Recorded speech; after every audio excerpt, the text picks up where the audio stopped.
C'est un déménagement forcé et une fin d'année difficile pour la famille Soumaoro. Le 13 décembre dernier, ils ont reçu un courrier leur ordonnant de quitter leur appartement sous 10 jours. La cause de ce départ précipité, des infiltrations d'eau datant d'au moins 5 ans. On a eu 10 jours pour se préparer, sachant que ma mère était toute seule. On a énormément d'affaires puisque ça fait plus de 10 ans qu'on habite là. Donc il fallait tout préparer en 10 jours, donc c'était impossible. On ne pourra jamais tout prendre, parce qu'il y a les meubles et tout ça, et puis on s'est pris trop tard au final. On n'a pas loué de camion ni rien du tout. Et heureusement qu'on a trouvé le gîte juste à côté. 4 autres familles et un commerce sont concernés, celui de Thierry Donzel, moniteur d'auto-école.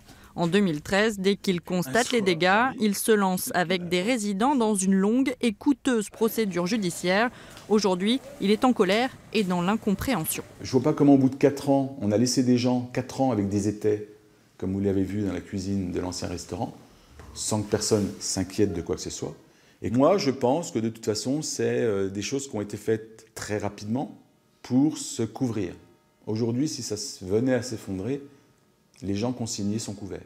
C'est devant sa boutique que l'arrêté stipulant le péril imminent de l'immeuble a été apposé. Une décision prise par le maire, Dominique Verret, après le passage d'un expert. La mairie n'intervient pas, les propriétaires doivent se débrouiller par eux-mêmes.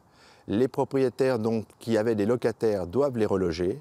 À ce jour, 3 locataires ont été relogés, 2 propriétaires ont trouvé des appartements ou des maisons par eux-mêmes. Il reste le problème de l'auto-école qui, elle, éventuellement sera obligée d'être fermée. Délogés pour une durée indéterminée, résidents et commerçants attendent désormais un retour du syndic. Une réunion est fixée au 15 janvier.